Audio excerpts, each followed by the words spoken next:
Welcome to Empowering Homeschool Conversations, your authority in navigating the world of homeschooling diverse learners.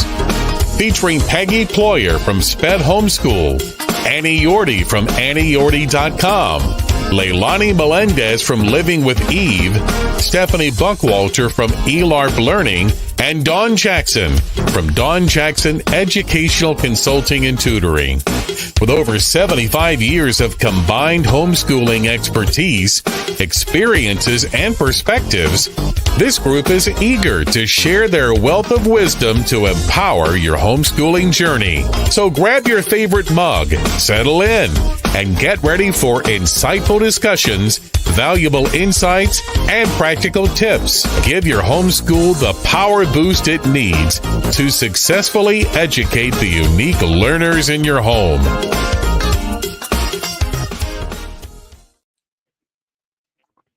Hi, everyone, and welcome to Empowering Homeschool Conversations. I'm Peggy Ployer, your main host here on the show, and I'm excited today to talk with you and my guest today. Our subject is unlocking the power of reading, overcoming dyslexia with breakthrough insights. And my guest is Dr. Tim Conway.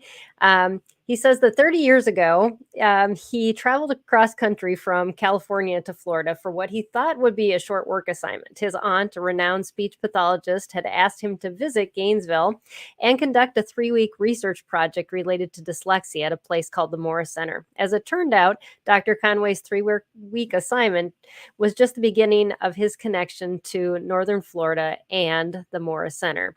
In the 30 years since that cross-country trip, Dr.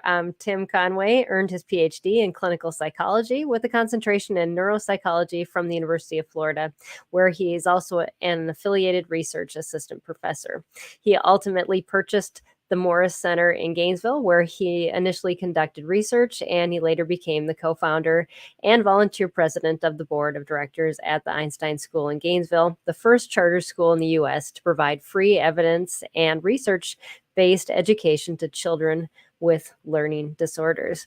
Welcome, Dr. Conway, to the show. I'm super excited to have you here and be able to talk about a subject that I know a lot of our viewers are super excited to hear about: dyslexia. So welcome. Thank you, Peggy. It's a pleasure to be here. Absolutely. So, so a lot of your story is wrapped up in family and your own experiences. And oftentimes I love asking my guests just why they're so passionate about a topic. And usually it relates to a story. And so we would love to hear that story just so our audience gets to know you a little better and understands your background a little bit, and then just where your passion comes from to serve this community. Absolutely. I grew up in central Missouri and thought I was going to become a pediatrician. And then some events changed, and I had the opportunity to move to Central California and work with a world famous speech pathologist and linguist named Patricia and Charles Lindemood. And the Lindemoods at that time had a medical practice called San Luis Obispo Medical Clinic. This predates their current company that's currently called Lindemood Bell Learning Processes. And so I spent several years working and training with them because they are my aunt and uncle. So Patricia is my father's older sister. Wow. And so fortunate for me, I thought the brain was fascinating. Fortunate for me, I thought that studying with them was going to be an interesting opportunity. And I loved Central California because fast forward several decades, I'm a dad with 2 children, both who have documented dyslexia, dysgraphia, sensory processing disorders, ADHD, and one of them also has dyscalculia and oral dyspraxia. So it's a really good thing I chose this career path because, as they say in Trinidad, the mango does not fall far from the tree, because I'm dyslexic and have ADHD and some of these other learning challenges. But because of my family affiliation, I got early intervention that today we call prevention for dyslexia at age 5, because the Lindemoods were developmental, neurodevelopmental science-based, and they wrote the nation's very first neurodevelopmental dyslexia remediation program in 1969. So in 1971, I got prevention at age 5, while my older brother John got remediation at age 7. And so that Wow. was the initial family connection. And then I became very interested in the brain further beyond what the Lindemuths had to offer in that speech language realm, and came to Gainesville and trained with a team of neurodevelopmental specialists from developmental behavioral pediatrics, speech pathology, occupational therapy, who are the sensory, motor, visual, perceptual experts, and then also clinical psychology. And my background was then aiming towards neuropsychology. Hmm. At the Morris Center, we did a large set of research studies. One was a preliminary paper just on 10 kids that came to the Morris Center Clinic and got a really comprehensive transdisciplinary team approach. And then that paper led into 3 5-year, what we call randomized controlled trials on the Morris Center's modification of the Lindemuth's original program for dyslexia called Auditory Discrimination in Depth. And Hmm. you won't be surprised that at some point they couldn't use that name any longer because ADD came to mean something else. And Ah, she had called it the AD program, ADD, but by about 1998, they'd rebranded it as the Lindemuth Phoneme Sequencing Program. okay. So, Yeah, it would get very confusing with the yeah, all the other acronyms that use that, especially the most frequent within our community, that attention deficit disorder. So yeah, absolutely. yeah. Absolutely. So we took that research. We opened the nation's first free charter school in 1998. Well, actually, we got the charter in 98. The school opened in 99. And we were trying to show a public school environment how you can push in what we call evidence-based services. That's the standard that medical healthcare subscribes to. It's the gold standard for making sure we know a program is going to work Right. well. It's been compared to other programs. It's been proven to be more effective. Um, and then we began building out more and more center clinics in 2011 in Ocala, Florida, 2016 in the Caribbean, in the country of Trinidad and Tobago. And no, that wasn't by my choice. That was by demand from the Wow. families and professionals in Trinidad. And then we opened another clinic in Ponte Vedra Beach, Florida in 2021.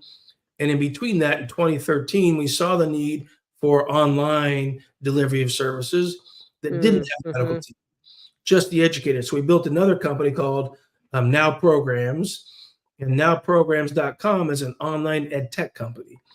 And it pushes out Okay. services to families, to individuals, all ages, children through older adults. In fact, our oldest student online today for dyslexia was 74 years old.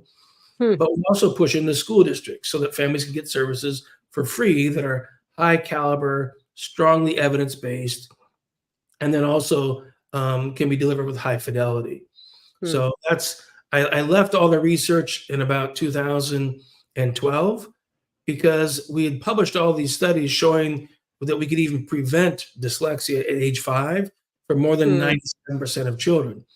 And so we had all the research, but we couldn't get it into practice. So for the last, Yeah. 16 years now, I've only spent time focused on dissemination of services and trying to Hmm. get that research into practice.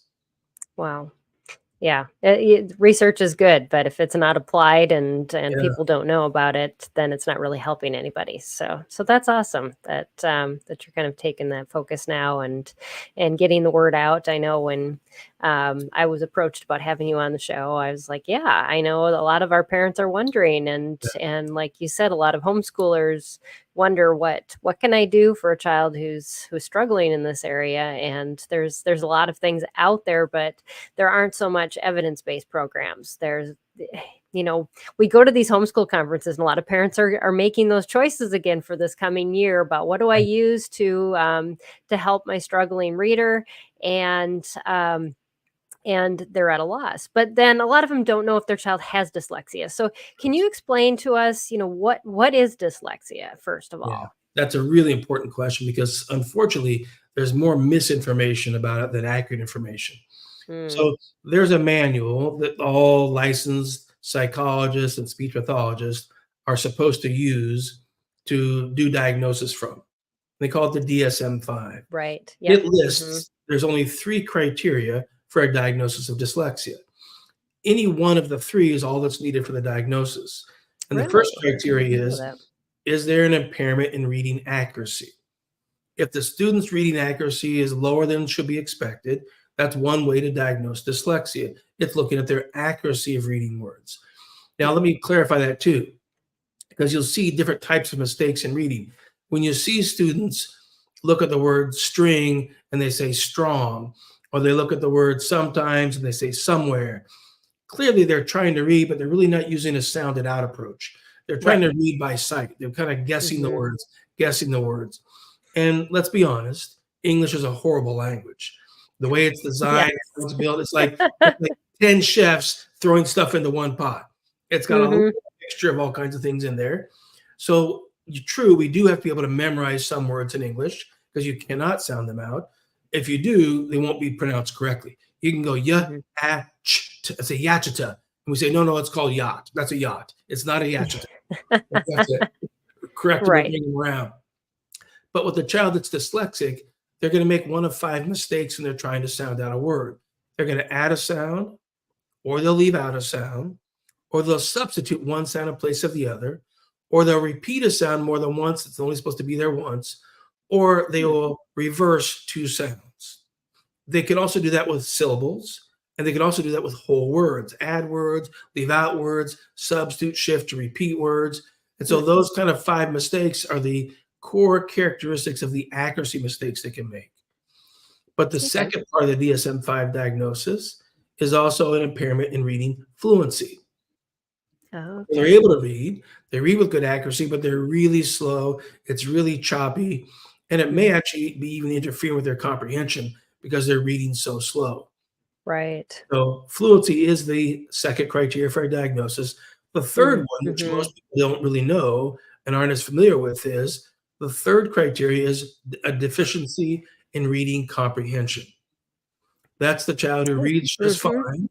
They're smooth, they're fluid, and you ask them to tell me the story. What was it about? Maybe you're reading about that stallion, Black Beauty, and they're like, Right. I don't know, there was like a horse and there was something happening in the field and there was a man and they're just like throwing out parts of the story, just like disjointed pieces. That's Mhm. the third criteria for a diagnosis of dyslexia is they have impaired reading comprehension. That Okay. doesn't typically fit with most people's view of what dyslexia is because the media cannot stop with these silly cartoons and Oh, yeah. plays on words. Dyslexic people don't see words backwards. They don't Mhm. flip words around. They might look at was and say saw, but it's not because they saw the word backwards. It's because they're trying to guess reading the words as a sight word as opposed to sounding it out. If they Mm. saw words backwards, they would see every word backwards, and they would look at the word the and go et because they're trying to read it backwards, but that never happens. So what we have to Mhm. understand is they have a deficiency in one of the other parts of the reading system, which is their inability to sound words out. And so they're Okay. primarily trying to memorize words. Some children who have more severe dyslexia, they're deficient in both. They're not learning any Oh, sight okay. words. They're not remembering their sight words. Mhm. You could show them the flashcards, the Dolch words, 5,000 Mhm. times, doesn't stick, excuse me, and they're not getting any better at sounding out words. They're going to be on that more severe end of the dyslexia because both the reading systems are not working as well for them. Right. Yeah. That makes sense that there's, just things like you're talking about it, and I think a lot of parents, we dismiss them, we Yeah. go past them, and I know we had a question from one of our viewers. Dana asked, how do I know if my child's dyslexic? And so hopefully, Dana, that helps answer that question, and Dr. Conway has given you some information. Are there any other red flags, maybe even outside of Mhm. reading, that Yeah. That's a good parents question. can be looking at? Because a lot of times I think we don't know, or we second guess ourselves. I don't want to like jump to a Yeah. conclusion. Is there Yeah. other things that maybe help it make that this determination, that this is the road we're headed down? Well, let's clarify one thing about how the language system develops because Reading is a Yeah. written form of speaking. And so Right. usually when I say this, people are like, yeah, of course. And I'll say, well, pretty much in every language of the world, you speak it first, and then later on you learn to read and spell. So it Right. shouldn't be surprising to figure out that when we've done big studies to figure out how do we predict, or can we predict who's going to Hmm. become dyslexic? And so my colleagues at Florida State did a big 5-year longitudinal study. And in that Hmm. 5-year study, they gave kids like 20 different tests, and they followed these same kids from age 5 to age 9. And they tested them every year of those school years to see, is there a test score at age 5 that predicts your reading score at age 9? And Peggy, there is. Hmm. And not surprisingly, it has nothing to do with the alphabet letters. It has nothing Huh. to do with reading. It has nothing to do with spelling. It is a speech processing skill that is one of the Really? earliest skills you build. We call it phoneme elision. Hmm. Phoneme means speech sound, like g, b, d, a. Those are English speech sounds. Right. Other sounds exist too, but they're like a dog barking, a glass breaking, a horn honking. Those are sounds, but those aren't speech sounds. So they Hmm. call them phonemes, meaning they're just speech sounds of your native language. And so we've been teaching pediatricians, and I gave a big talk in 2019 to 300 pediatric faculty at the University of Alabama in Birmingham. And we have that one online on our YouTube channel. And in that conversation, we're explaining to them, if you would just do this at the 4-year-old well check, because this measure is reliable at age 4 and 5. At Hmm. age 4 and 5, we can predict who's going to be dyslexic. And here's all the pediatrician has to do. He says a word cat. He asks Johnny to say cat back to him. Johnny says cat. And he says, Hmm. now, Johnny, say cat again, but change it. Say cat and leave off the sound. And most 4-year-olds just go at, just like that. It's almost millisecond speed. And then he'll say a new word, flame. Johnny says flame. And the pediatrician says, now, Johnny, say flame again. Say flame, but don't say the ul sound. And Johnny can go fame. Any 4 or 5-year-old who can't do that really quick word play with you easily, and it doesn't have to be just a sound, it could be a whole syllable. You can say Hmm. baseball, and Susie says baseball. You can say, now, Susie, say baseball, but don't say base. And she should say ball. Hmm. So we know that at age 4 and 5, if you can do that skill quickly and easily, odds are you are not going to have any trouble learning to read and spell, because you've already got a strong, what we call phonological awareness, or ability to Hmm. hold on to sounds, split words apart, know, k has one sound at the beginning, another sound at the beginning, another sound at the end, and that's it. Just has those 3 sounds. And when I told you to say cat without the k, you figured out that k at the beginning was gone. I didn't tell you where the k sound was. I didn't tell you Right. what sounds are left. I didn't tell you how to do it. Your brain, almost in millisecond speed, put those sounds together and could just say the word at. Hmm. For the homeschoolers who are moms who want to go test their husbands, don't give him a real word. Give him a fake word. Say snoise. Make your husband say snoise, and then tell him, now say snoise, and don't say the n sound. And if he can't say soise right away, then you could probably blame him for the kids who are struggling to read and spell in your family. That's the genetics. It's a family tree. That's good. Yeah. So is there anything, as you're talking about this, I'm thinking, is there you know, is there anything developmentally that um somehow make this more of a likelihood? I mean, other than genetics? So, is there any other research that says, kids that have, as far as like learning to walk and crawl and all those things, is there some connection there too? Well, we will tell schools a simple way to do a dyslexia screening is to go watch 5-year-olds at one particular time of day in Hmm. school. And they're like, okay, like, yeah, go watch the 5-year-olds eat lunch. I'm like, what? Like, yeah, go watch the 5-year-olds eat lunch. And the kids who are wearing lunch all over their face, and there's ketchup hanging on their lip, and there's pudding shoved up their left nostril, and they have no idea.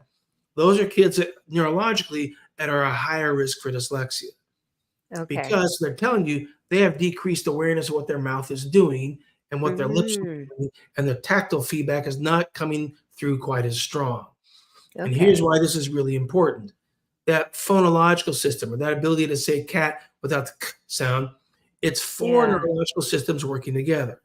It's part visual because we Mhm. know from Peggy, a fascinating child development study, put babies face to face with their mom, and they had the mom speaking to babies. And the question was, where does the baby look when they're face to face with mom and mom is Hmm. speaking to the baby?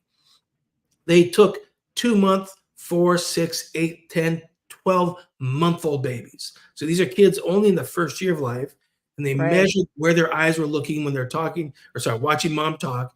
And up to 8 months of age, the majority of babies are looking up here. They're kind of looking at your eyes. It's more like a facial recognition.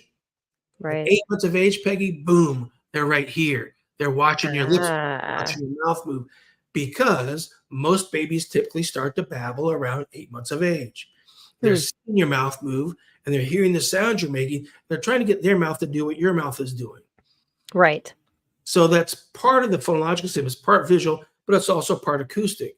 But that's only half of what they need, because yes, they can watch your mouth go ma ma, not dada, ma ma, trying to get them to Right. speak first, right?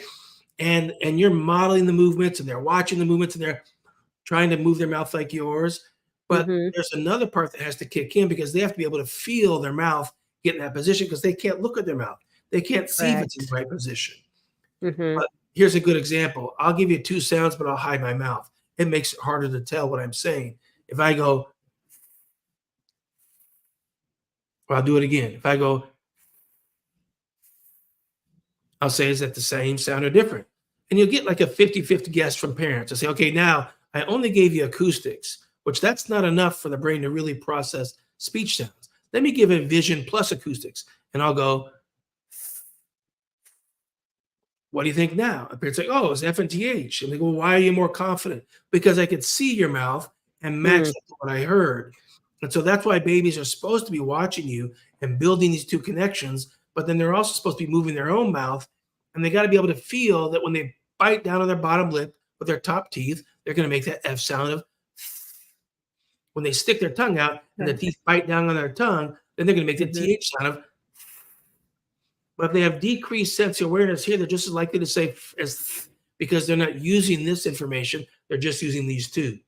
And so they're not as strong a phonological system. So the most common thing your listeners and viewers will see is their children will struggle to learn the B's and their D's. They'll mix them up almost seemingly endlessly. And you're doing things like this, and you're drawing Yeah. Yep. Mhm. kinds of Yep. stretch. But here's the most simple way to do it, is get them to be aware of what their mouth is doing. Ask them, when you say ba, what's moving your tongue or your lips? Some of the kids won't even know. So you have to say, watch mom's mouth. Watch my mouth when Right. I go ba.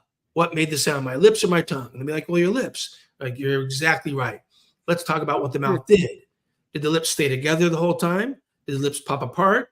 And notice we're doing a kind of a questioning discovery, because Right. question Yes. discovery learning is a deeper learning. It's a more Yeah. knowledge-based experiential learning. I can Mhm. tell you what the answer is, but they're not going to remember it. They're going to forget it as soon as you walk away. But using the questioning, using the discovery, that builds deeper neuronal firing and builds deeper Mhm. learning. So when they learn that their mouth is coming together, lips are popping apart, we now have identified that when you make the sound for a B, your lips have to come together and pop apart. Yeah. Now, when you go to the D and we go, okay, let's say the sound for that word, duh, duh. And I can exaggerate it and make it really clear what's moving. Like, oh, it's your tongue. Exactly. Yeah. So now we realize that the B, the lips are popping, the D, the tongue is tapping. And the Lindemuths pioneered calling stuff like that lip poppers and tongue tappers, Hmm. because in the field of speech pathology, they actually have Greek and Latin names for those. So they don't Okay. call it a lip popper. You'll love this. They call it a bilabial plosive. But no kid wants to learn that. No kid wants to know that, or will remember it. Exactly, exactly. So it's really important for our children in the younger ages, in the early stages of developmental play, to make sure that parents are mirroring visual activities with acoustic activities, with oral motor control and matching. And when Johnny, Sally, Shakisha is having trouble saying something, get them to watch your mouth. Let's say, Right. honey, you're saying, frustrated. You're saying "oh" in there, frustrated. There's no such word as frustrated. It's got a sound. It's frustrated. Lift your tongue up in the back. And you're telling them exactly how to move their mouth to get it in the right positions. That begins to build that motor movement plus acoustics plus visual system. And that is our foundations for later reading and spelling skills. Oh, okay. Well, that's fascinating. And yeah, and things that I think as parents, we're just seeing. I've had guests on in the past, and they've even said we just don't talk to our kids like we used to as much either. Right. And a lot of those speech issues come because kids don't have as many examples. We're looking down at our phones, and we should be having those face-to-face conversations. And even if our child, because we reach out to the special needs community, sometimes we don't think our child is comprehending, but the Yeah. more that we talk, the more that they'll receive, the more that they will able to give back. And so sometimes it feels like we're talking to somebody who isn't listening to us, but you got to keep talking, because that, as Dr. Conway just talked about, this is very important for their developmental progress, is you giving that example to them. So awesome. Exactly. We have a lot of people online. If you have questions that you want to make part of our conversation, definitely put them in the feed. I know a lot of you just turn us on, put us in the background because you are busy, have busy lives, but we'd love to know if there's anything. We have a lot of viewers sending questions ahead of time too, that we are going to be integrating still into this conversation. But I would love to kind of dive into just, I think we talked a little bit about the warning signs. Is there anything more that parents should know? I guess, if they suspect dyslexia, what, as far as screening goes, and working with a professional to get that screening, is there any tips that you have for parents in making that progress? Absolutely. On our website on nowprograms.com, there's actually a tab. It's called warning signs, and we certainly can give you a PDF or a JPEG of that too, Peggy, to share with your listeners. It lists a group of warning signs by ages. Here are the warning signs for 2.5 to 4-year-olds. Okay. Here are the warning signs for 5 to 9. Here are the warning signs for 9 to adult. There's a different set of warning signs. What I've given you so far is like the most reliable, most scientifically proven warning sign. But here's what we learned from brain scientists. So right here on the left side, right over here, is your language processor. That is where that phonological hearing the speech sounds activity is happening. But right above it, there's a crevice right here, and then there's a strip of brain right above it, and it controls the mouth. And the front part moves the mouth, Wow, and the back part feels the mouth moving.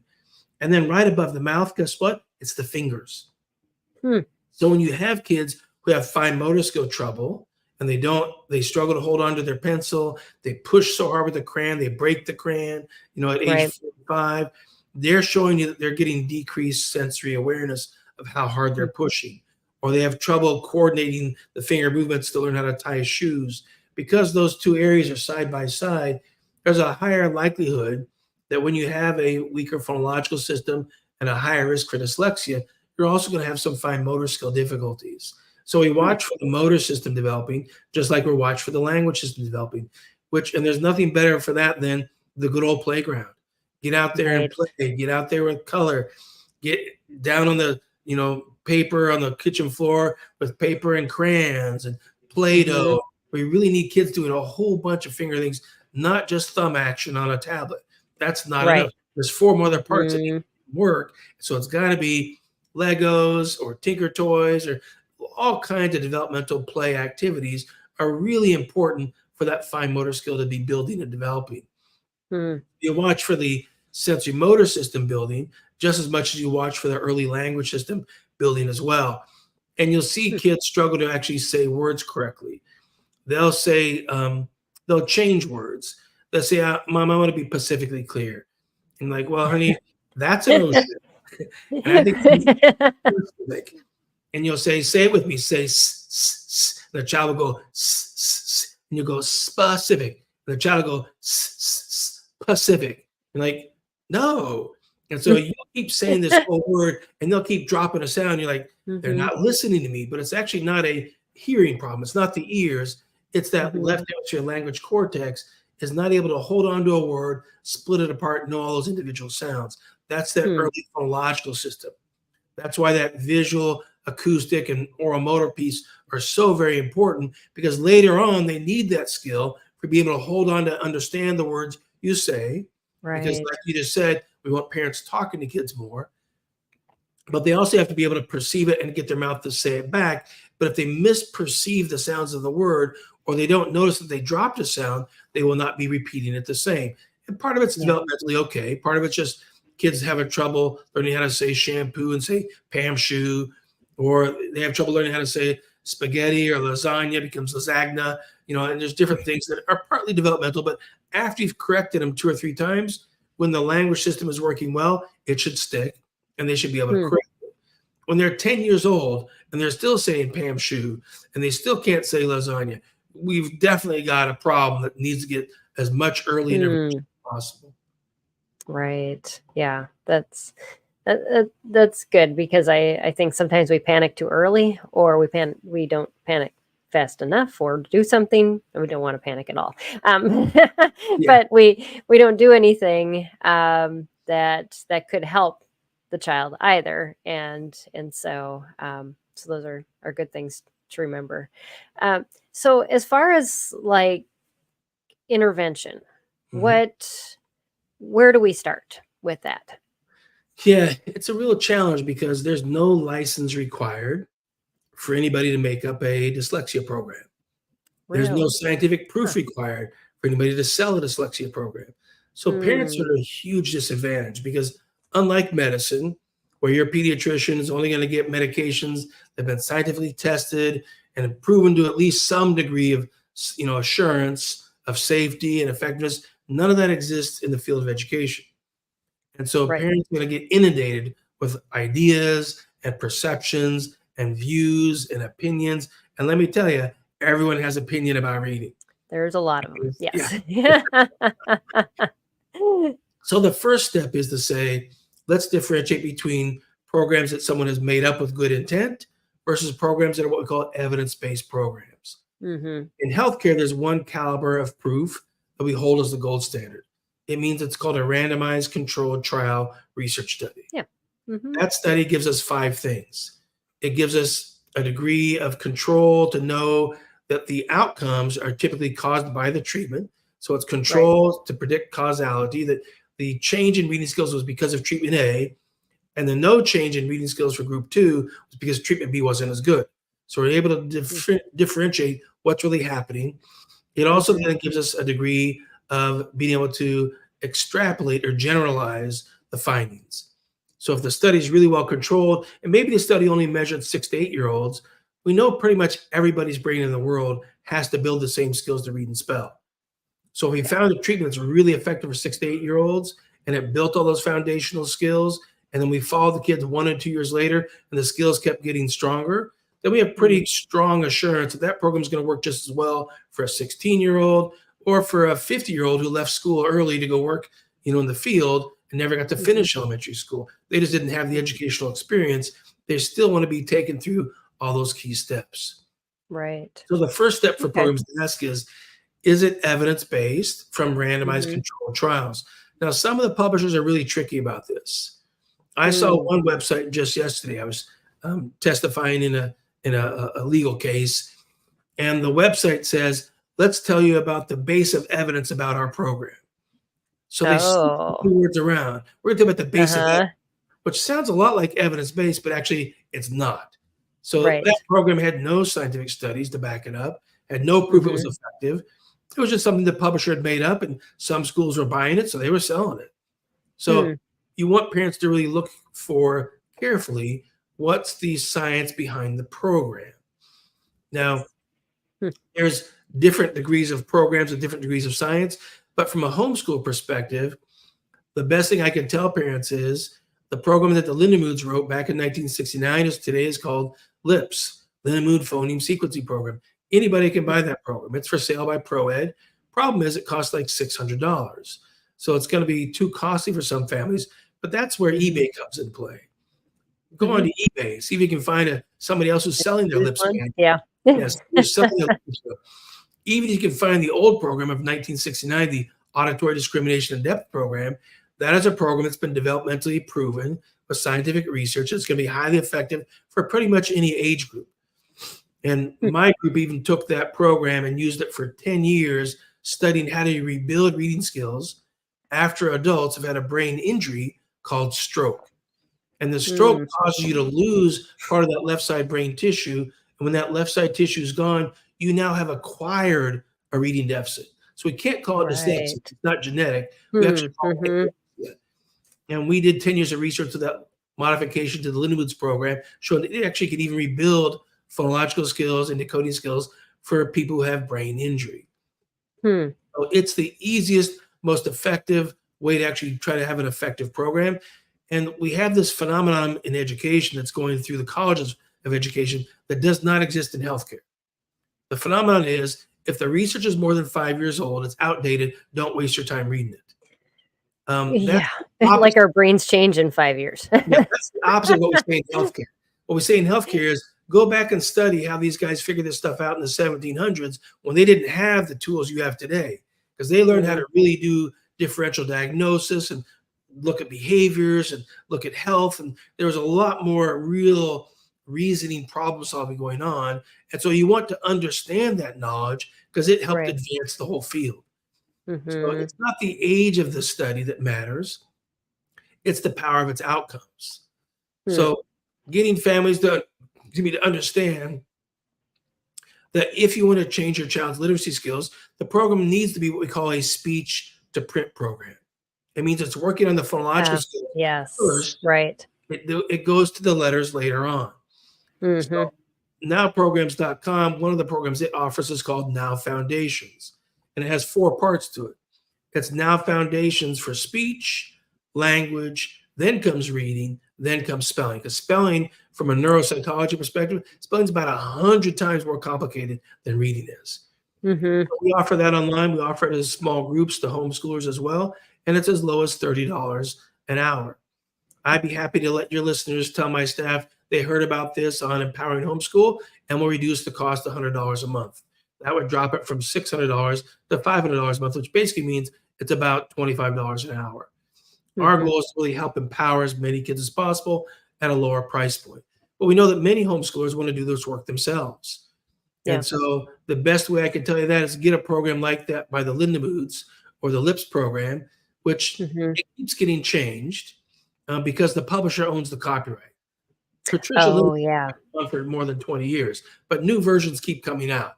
That's because the publisher owns the copyright. So as long as they don't monkey with it too much, it still gives you a good opportunity for being somewhat effective. The other programs, the phonics programs like Orton Gillingham, those are not speech to print programs. Those are the reverse. Those are print letters down to speech. They're very popular among educators because kids make some progress, but they're not by scientists because there's no research that shows they're very effective. So some progress doesn't mean you close the gaps and you left special ed because you got Orton Gillingham. Usually you do Wilson, and then you do Wilson, and then you do Spire, and then you do, SIPS, and you keep going through different versions of OG programs because none of them have any real strong evidence of being highly effective. So we encourage parents, that's not the best place to start.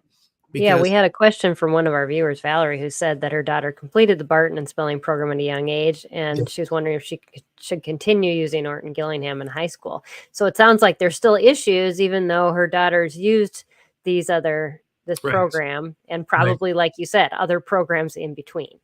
So, exactly. And that's what commonly happens when we keep going print to speech, which are the phonics programs. Now, don't get me wrong. Phonics is a very important part of our language development and of literacy, but it's not the foundation. Nobody learns letters before they learn speech sounds. Everybody in English-speaking countries learns all their speech sounds first from about birth to age 4. Like you said, Peggy, we hope parents are talking to the kids and they're hearing the speech sounds and they're saying the speech sounds, and you're playing word games and you're doing Pig Latin and you're having fun with words and you're doing rhyming games and singing nursery rhymes and all those really core foundational language experiences. But you want to be sure that that literacy program is a speech processing to print program because that gives us the best chance of following that developmental hierarchy. Okay. Yeah, definitely. That's So, and I think that kind of, when you were talking about your program, then the Now program too, Donna was asking, are there any programs parents can use in homeschool to help their dyslexic children? Yeah. And so your program, and we had talked about this previously, is basically a neurodevelopmental foundation for a Exactly. program. And Yes. so what is the core of what a neurodevelopmental approach offers, and why is it, I guess, why does it work? Yeah. Let me explain that answer with a research study we did that cost $1 million and took us 5 years to do.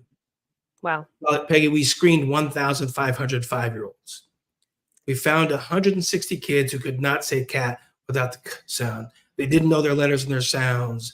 They had trouble retrieving letter names. So they were in the bottom 12% of their class across Tallahassee, Florida. Okay. We then randomly assigned those 160 kids to 4 groups. 40 of them gave them no intervention because we had no proof that we had an intervention that would help. So ethically, we could withhold the intervention because we didn't have any interventions that were proven. So we Right. followed them and we measured their skills at the end of kindergarten, end of first grade, end of second grade. And we found that 40% of them did not pass kindergarten and first grade. Wow. Group 2 was 40 other kids, equal IQ, equal race, SES, all these factors are controlled. So the groups are essentially identical. But they got 20 minutes a day, 4 days a week, doing whatever instruction their classroom teacher was doing. Because maybe the method didn't matter. Maybe what mattered was a little extra one-on-one time. Mm-hmm. And we found that after 2.5 years of extra one-on-one time, 4 days a week, 20 minutes a day, that 35% of them did not pass kindergarten and first grade. And there was no difference between that and the do nothing group. So basically, That's interesting, because do that's the nothing. thing that schools will give kids who Yeah. are diagnosed with dyslexia. That's the accommodation they get, is Yeah. that one-on-one time, and that's it. Yeah. Okay. And All this study right. proved that those 2, there's gonna be no difference. The third group Mhm. was, okay, maybe the program does matter. And we knew that the most popular program, because this study started back in 1993. We did this study Okay. more than 20 years ago. We knew that structured literacy and that phonics-based approach was very popular back then, just like it is today. And so these kids Right. got 20 minutes a day, 4 days a week of systematic word-based structured literacy, looking at the print to speech programs. Okay. And the Mhm. outcome Yeah. was 25% did not pass kindergarten and first grade. And those 3 groups statistically was no difference. So what Hmm. that means when I say there's no difference, it means if we repeated the study, the phonics group could actually be 40% next time. And the extra time group could be the 25, and the no treatment could be the 30. You're going to get the Okay. same results across all 3. There's no difference between these 3 outcomes. So that Hmm. showed us that the phonics programs are not going to be the best foundational starting point. The Right. kids who got that Now Foundations for Speech, Language, Reading, and Spelling program, that was our 4th group. Peggy, we had 91% of those kids pass kindergarten and first grade. Hmm. That was the treatment that was significantly more effective and proven to be more effective than the other 3. And the real measure of a study's effect is what happens when you bring it back. What happens Mhm. 2 years after the treatment stopped. So we brought all those kids back at 4th grade and we measured all their skills. And the kids who'd gotten that developmental science, that speech processing first, that phonological work first, and not just acoustic phonological. It's not Mhm. Hegarty, it's not, Kilpatrick, phoneme drills. Those are acoustic only. That's not how language develops. It's part acoustic, but it's part visual and it's part oral, tactile, kinesthetic. You're right. So we know that we need those all 4 parts working, because when we brought them back as 4th graders, their reading skills were even stronger. And the majority of these kids never went to special ed, even though Hmm. they came to school in the bottom 12% at age 5. Wow. That's So we amazing. thought we had the golden ticket. We thought Hmm. we should, but we weren't a company selling something. We were just a small clinic called the Right. Morse Center doing Yep. research. We thought the Lindenwoods would take it and run with it because basically it was their program. We were just modifying. But Hmm. unfortunately, Patricia died about 1.5, 2 years right after all those studies were published. Oh, And then wow. her company switched over to become like a Huntington Sylvan kind of phonics-based company. Right. And that's primarily what they do today. And so it's Hmm. not the same approach. So Got that's it. why we went ahead and built the Now company. That's why we built the Mhm. more center clinics. But I'm really happy to tell you one thing that's coming that will be very available to your homeschool audience is in Mhm. about 4 to 6 months, we will Yeah. have the Now company's first app coming out. And Oh, this that's app awesome. is only for 4, 5, and 6-year-olds. It's our Okay. early developmental prevention app, and it's actually a pre-literacy app for any 4, 5, and 6-year-old to make Hmm. sure the strongest phonological processing possible. And they're going to build these skills, and then they'll have the foundation strengthened to help them benefit from pretty much any reading curriculum you want to use. Whether Mhm. you're Rebecca books or, another homeschool curriculum, as long as a child has that phonological skills and they know their letters and Right. sounds, they're going to pretty much benefit from any regular, structured, scaffolded, structured instruction in literacy. Okay. Yeah, it's just getting that foundation and filling in all of those gaps that Yeah. exist that really are essential, as we've been talking about this whole time, in order to not make the gaps bigger as the because reading is just it's across the board everything that a child needs for education, and when they are unable to comprehend through taking in that the text and Yes. or even auditorily sometimes it is affected, as you've been talking about, just even the hearing of sounds and things like that, it Yes. makes it extremely difficult. So one of our viewers had a question about do I need a reading specialist or tutor if we're using, and she says, a science of reading curriculum. I don't know exactly what that means. I can Maybe explain that's that. the name of and the child is making progress, although slower than peers. um, I mean, like you said, I'm reading this and now saying, well, progress doesn't mean that it's going to be progress, though, Right. does it? Right. Progress should be that you close the gap and their child doesn't struggle anymore and you don't need another program. Right. Um, in schools, kids typically make no more than half a grade of progress in special ed per year. What that really means is they're falling behind half a grade every year they're in school. Right. Mm-hmm. So 95% of kids who get into the school system get diagnosed with a literacy problem like dyslexia, get an IEP, and get accommodations with strategies. Picking Mm-hmm. 95% of them will never leave special ed. They'll be in Right. special ed for as long as they are in school. And part of the Mm-hmm. problem is the schools are not using evidence-based programs that are speech to print programs that have been proven and tested by randomized controlled trials. So you're what we say in medicine is they're treating the symptoms, not treating the cause of the problems. If you never really Exactly. address the cause, then the problem doesn't go Mm-hmm. away. Right. In the Yep. study we did with 8 to 10-year-olds who had severe dyslexia, they were able to be empowered from the 5th percentile to the 45th percentile in just a few months of instruction. 1 year Mm-hmm. later, their skills were stronger. 2 years later, their skills were still stronger, and we weren't doing any more intervention, but we had laid that really strong foundation in speech to print phonological awareness.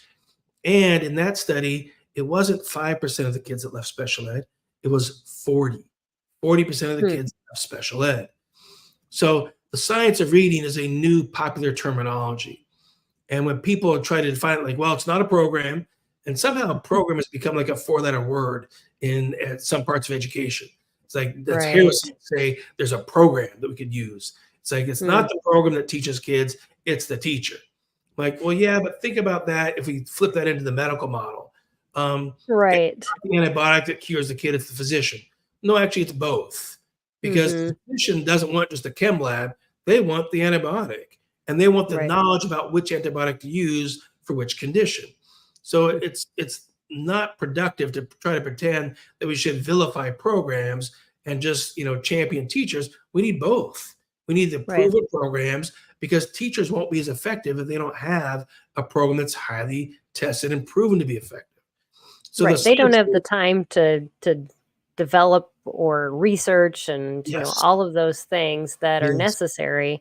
They teach, and yes, yes, they can mm, use that program and tweak and change it to right, that child right, to make it more effective. exactly. But they're it's just not effective to develop an entire program for every child. It's not fair to the child that you're guessing for each child. Right. In Exactly. healthcare, if your pediatrician does not give your child penicillin for strep throat, and the pediatrician says, I've made my own antibiotic. I took a chemical from this antibiotic and this one and this one and this one, and I've mixed it together. I want you to try this for your kids. I think it's going to work better. If the pediatrician actually does that, we have one word for that. It's called malpractice. Right. And yet that's actually the standard of care in education. We encourage teachers to pretend like everybody's brain works differently. Well, that's not true. Everybody's brain has the same 8 systems. 8 systems. The difference is how well are these systems communicating together. If these 8 systems aren't all interacting together and wiring and firing together, then it's the difference in efficiency of how all the information is being communicated. So what our program does, and other programs that are evidence-based, it changes the efficiency of how the brain's processing information. And so it's not like the brain's working differently. That's really not the right way to say it. It's working less efficiently. So the science of reading is this terminology to say there's a bunch of research studies, and they've identified a few key elements that reading programs should consider to be utilizing. And there's 5 key elements. They list the 5 key elements. But the problem is that'd be like if I said, we don't need any cookbooks. Cakes all have flour, eggs, vanilla, water, and a little oil. You go figure out how much to put of each one together to see what kind of cake you want to make. It's like, well, yeah, you can do that, but that's a lot of guessing, a lot of time. Or you go to Betty Crocker and pull out the yellow cake recipe that's been tested and works, or pull out the chocolate fudge cake recipe and use the one that. So science of reading, unfortunately, is a list of ingredients, but it doesn't have the recipe. So we still are misleading teachers into thinking that they need to make it up. Right. So the answer to the question is if the program's called a science of reading program, it means it just has 5 ingredients. It doesn't mean that what it's doing has been tested and proven to be effective. So if you see it making slow progress, odds are you want to go find an evidence-based program like the Linda Mood's Lips program or something else like that, that actually has been proven to be highly effective. You can partner with the Now company and we'll push in services. You don't have to do all of the program. You might decide you want us to do just 2 or 3 months of services, and we'll start the foundation. And then maybe that's enough for your curriculum to then kick in, and your child will be just fine with the piece that you can use with a structured literacy curriculum. But we have the expertise in how to really build that foundation for logical processing from the neurology of how the brain works. So it's a complicated and I answer, think that complicated question. Yeah, that kind of leads into the last question that I was going to put up. It's from Amanda, and she had said, I'm a parent with ADHD and mild dyslexia, and we talked about this at the beginning. Is that the mango doesn't fall far from the tree? Is what are some tools I can use to help me be consistent in helping my own dyslexic and ADHD children become well-rounded while homeschooling? And this is a struggle in our community. A lot of us parents have the same issues our kids do. Yeah. So, do you have any advice as we're closing up? Absolutely. In fact, we first would tell kids, if you have reading problems, blame mom or dad, because one of them has reading history in the family. And then we'll say, but guess who mom and dad can blame? And some kids will be like, oh, grandma and grandpa. I'm like, you're right. It's just a family tree. So no one owns the blame. It's just our genetics. Right. But we know how to change the brain's wiring, and that can happen at any age. Doesn't matter whether you're 6 or 86, the brain can make new wiring, new learning, and build new skills. So with the ADHD, it's wrongly named. It's not an attention problem. Everyone with ADHD has plenty of attention, but the question is, but where is it? What's it? That's so true. It's more of a focus problem, like squirrel, shiny object, sound I heard. I just remembered something in the car, and so your focus keeps getting shifted away from where it needs to stay. So there's been a lot of good studies, and Russell Barkley is one of the leading scientists on ADHD. And Russell Barkley has published a whole bunch of books about managing ADHD, how to build a home-based structure. Gosh, and there's another gentleman too, and I just blanked on his name, who also has published a lot of good books. But you're looking for the Ph.D. scientist who's published research on ADHD, and they've written home-based books for families. It then makes it easier to understand how to create a family structure, how to get the whole family to follow this structure. Even simple things like routines, like where do we put the book bags when we come home? Where do we put keys when we come home? So we can avoid the scramble of, what to get. Where is it? Where did I put the keys this time? I can't remember where they are. And all that kind of typical chaos that happens in a home where kids and parents have ADHD. So you're looking for a structured type of environment a structured set of guidelines of how to add more structure, and then Yeah. using that consistently. And here's one thing that you can do to dramatically change comprehension. Comprehension comes from mental movie making skills. So the more you practice Mhm. your kids of how to make mental movies, the better they are going to be more likely to remember what you said, be able to execute all the steps, and be able to make sure they didn't forget any of the steps. So if you describe a movie to them, I see you going up to your bedroom, I see you getting your backpack, your red sweater, and your white gym class shoes. Picture it. What do you see? They say, okay, mom, I see I get my backpack, my red sweater, my white gym class shoes. Can you picture it? I picture it. Okay, got it. Go. And then you actually have a better chance the kid, even if they get distracted, but more likely to retrieve that movie later on and still Mm, execute those 3 steps. So right. families really want to look into how do we encourage imagery in the home, even things like Mhm. talking about our weekend plans. Say, here's what I Yeah. picture, and use imagery type words in your language. Here's what I see. What do you see? Even when you're, going on a family trip, don't put the DVD in there. It's going to kill the kids initially, but sorry, give them an audio, Yeah.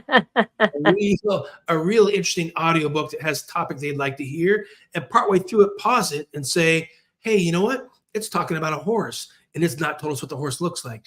And let mom tell her what she thinks the horse looks like. Ask Johnny what he Mm, thinks the horse looks like. Ask, Shanika what she thinks the horse looks like. Just get all the right. kids to participate and then listen to the story and find out the horse was called Black Beauty because the mane was black, the body was black, the tail was shiny black. And that really helps Mhm. engage their brain in understanding that they can make movies, which also helps with ADHD, comprehension, Hmm. executive function, planning, and organizing. And there's only That's about six awesome. Yeah. decades of research about movie making. They call it mental imagery. Yeah, yeah, yeah. We've talked about that in the past, and even for like spelling words Yeah. and helping with that. And there's just so many applications.